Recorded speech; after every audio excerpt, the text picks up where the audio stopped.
بسم اللہ الرحمن الرحیم۔ بڑھاپے کو آتا دیکھ کر اکثر لوگ پریشان ہو جاتے ہیں، لیکن آج ہم آپ کو بتائیں گے کہ سفید بالوں کی کیا اہمیت ہے۔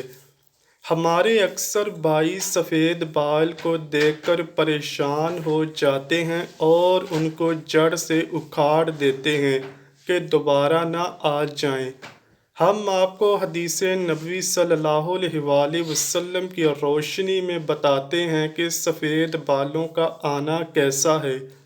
حضرت ابو ہریرہ رضی اللہ تعالیٰ عنہ فرماتے ہیں کہ میں نے حضرت محمد صلی اللہ علیہ وآلہ وسلم کو فرماتے ہوئے سنا ہے کہ جس مسلمان کے سفید بال ہوں اور وہ اپنے سفید بالوں کو نہ اکھیڑے، کیونکہ قیامت کے دن سفید بال بندے کے لیے نور بن کر ظاہر ہوں گے۔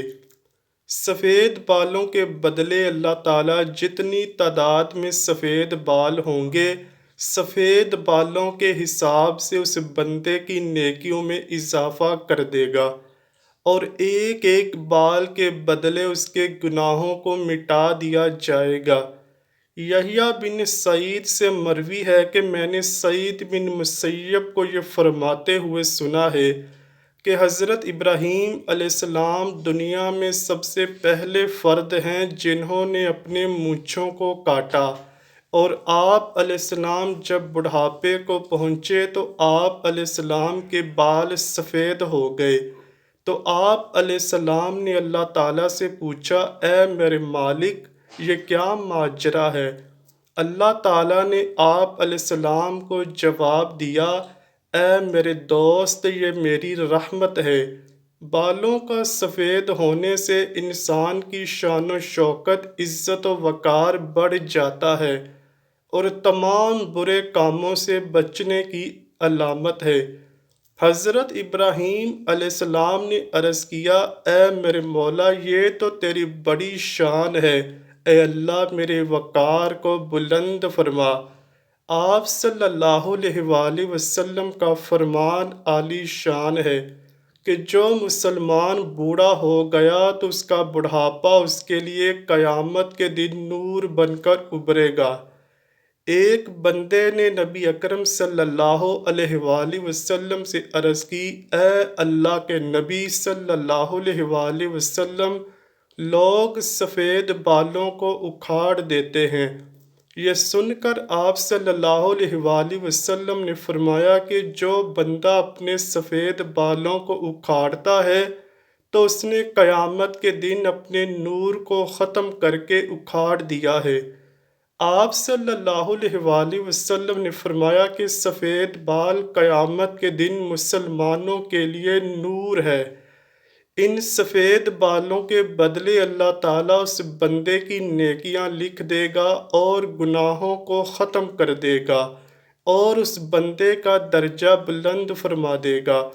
حضرت ابو بکر رضی اللہ تعالیٰ عنہ فرماتے ہیں کہ ایک دفعہ ایک آدمی نبی اکرم صلی اللہ علیہ وآلہ وسلم کی بارگاہ میں پیش ہوا اور کہنے لگا، اے اللہ کے رسول صلی اللہ علیہ وآلہ وسلم، ہم میں سے کون سا بندہ بہتر ہے؟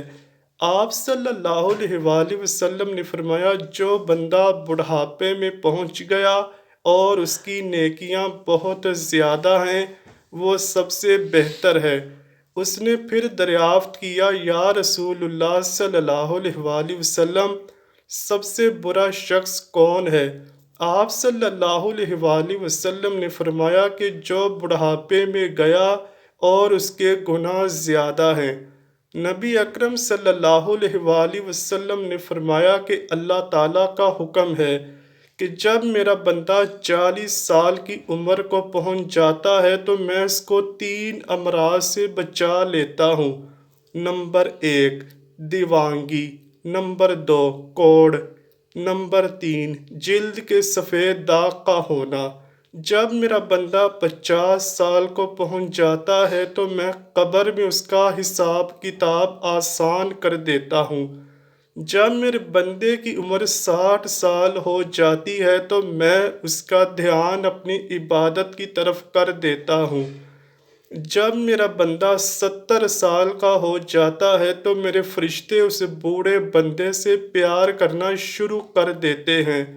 جب وہ 80 سال کو پہنچ جاتا ہے تو اس کے نیک اعمال لکھے جاتے اور برے اعمال کو نظر انداز کر دیا جاتا ہے۔ جب میرے بندے کی عمر 90 سال ہو جاتی ہے تو فرشتے فرماتے ہیں یہ اللہ تعالیٰ کا خاص بندہ ہے، اس کے سارے گناہ معاف کر دیے جاتے ہیں۔ اس سے مراد ہے کہ اس بندے کی عمر پوری ہو چکی ہے اور روح کو اس کے جسم میں قید کر کے رکھا ہے، بس یہ وصال کے قریب ہے۔ جب بندے کی عمر بہت زیادہ ہو جاتی ہے تو اس کے ہوش و حواس قائم نہیں رہتے، جو منہ میں آتا ہے بول دیتا ہے، اس کو پتہ نہیں چلتا کہ وہ کیا کہہ رہا ہے، کون سے الفاظ بول رہا ہے۔ اس عمر میں اللہ تعالیٰ اس بندے کے جوانی کے سارے گناہوں کو معاف کر دیتا ہے۔ اس سے کوئی غلطی بھی ہو جائے تو اس کو معاف کر دیا جاتا ہے۔ حضرت جابر رضی اللہ تعالیٰ عنہ سے مروی ہے کہ آپ صلی اللہ علیہ وآلہ وسلم نے فرمایا کہ حضرت جبرائیل علیہ السلام ابھی میرے پاس آئے اور فرمایا ہے قسم مجھے اللہ تبارک و تعالیٰ کی جس نے آپ صلی اللہ علیہ وآلہ وسلم کو حق اور سچ کے ساتھ بھیجا ہے، ایک آدمی نے 500 سال تک سمندر میں ایک پہاڑ کے اوپر رہ کر اللہ تعالیٰ کی عبادت میں گزار دیے۔ یہ پہاڑ تقریباً 30 مربع میل پر مشتمل ہے۔ یہ پہاڑ کئی سینکڑوں میں پھیلے سمندر کے اندر واقع ہے۔ اللہ تبارک و تعالیٰ نے اس بندے کے لیے اس پہاڑ پر میٹھے پانی کا چشمہ عطا کر دیا جس کی دھار ہاتھ کی انگلی کے برابر ہے۔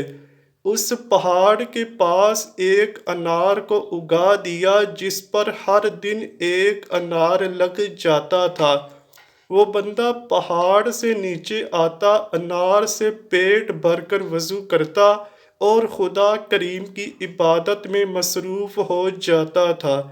جب وہ نیک بندے کی موت کا وقت آیا تو اس نے اللہ تعالیٰ سے دعا کی، اے اللہ میری موت سجدے کی حالت میں آئے اور میرے جسم کو پاک صاف جگہ پر محفوظ کر دیا جائے، اور جب قیامت کے دن دوبارہ مجھے زندہ کیا جائے تو سجدے کی حالت میں زندہ کیا جائے۔ اللہ تعالیٰ نے اس کی یہ خواہش کو پورا کر دیا۔ ہم آسمانوں پر جاتے اور زمین پر اترتے وقت اس کو سجدے کی حالت میں ہی دیکھتے ہیں۔ روز قیامت جب اس شخص کو اللہ تبارک و تعالیٰ کی بارگاہ میں پیش کیا جائے گا تو اللہ تبارک و تعالیٰ اس کو فرمائے گا، اے میرے بندے میری رحمت سے جنت میں چلا جا۔ تو وہ بندہ سوال کرے گا، اے اللہ میرے نامہ اعمال کی وجہ سے مجھے جنت میں کیوں نہیں بھیجا جا رہا؟ 2 بار یہی قصہ ہوگا۔ پھر اللہ تعالیٰ فرمائے گا، جا بندے میری رحمت سے جنت میں چلا جا۔ وہ بندہ کہے گا، اے اللہ میرے عمل کی وجہ سے مجھے جنت میں کیوں نہیں بھیجا جا رہا؟ تو اللہ تعالیٰ اس سے فرمائے گا، تجھے جو نعمتیں میں نے عطا کی ہیں اس کا اور تیرے عمل دونوں کا حساب کتاب ہوگا۔ صرف آنکھ کی عطا کی گئی نعمت سے اس کے 500 سال کے سارے کیے گئے نیک اعمال ختم ہو جائیں گے، اور باقی سارے جسم پر جو احسان ہوں گے وہ زیادہ ہوں گے۔ اللہ تعالیٰ فرمائے گا کہ اس بندے کو جہنم میں ڈال دو۔ جب اس کو جہنم میں لے جانے کے لیے پکڑا جائے گا تو وہ بندہ کہے گا، اے اللہ تعالیٰ مجھے اپنی رحمت کے ذریعے جنت میں بھیج دو۔ اللہ تعالیٰ فرمائے گا کہ میرے اس نیک بندے کو ادھر لاؤ۔ جب اس کو لایا جائے گا تو اللہ تعالیٰ فرمائے گا، تجھ کو پیدا کرنے والا کون ہے؟ وہ بندہ کہے گا اے اللہ تعالیٰ آپ ہی نے مجھے دنیا میں زندگی دی۔ پھر اللہ تعالیٰ فرمائے گا تجھ کو 500 سال تک زندہ رکھ کر عبادت کی توفیق دینے والا کون ہے؟ وہ جواب دے گا یا اللہ آپ نے ہی مجھے زندہ رکھا اور عبادت کی ہمت دی۔ اللہ تعالیٰ فرمائے گا تجھے سمندر میں پہاڑ کے اوپر کس نے پہنچایا اور وہاں پانی اور انار مہیا کرنے والا کون ہے؟ بندہ جواب دے گا یا اللہ آپ نے ہی مجھے سب کچھ عطا کیا ہے۔ اللہ تعالیٰ فرمائے گا کہ تیرے کہنے پر ہی میں نے تیری جان سجدے کی حالت میں نکالی اور سجدے کی حالت میں دوبارہ ڈالی، یہ سب میری رحمت کی وجہ سے ہوا ہے۔ میں اب بھی تجھے اپنی رحمت کی وجہ سے ہی جنت میں داخل کر رہا ہوں۔ حضرت جبرائیل علیہ السلام نے فرمایا اے اللہ کے نبی صلی اللہ علیہ وآلہ وسلم، دنیا میں آسمان میں جو کچھ بھی ہے وہ سب اللہ تعالیٰ کی رحمت ہے۔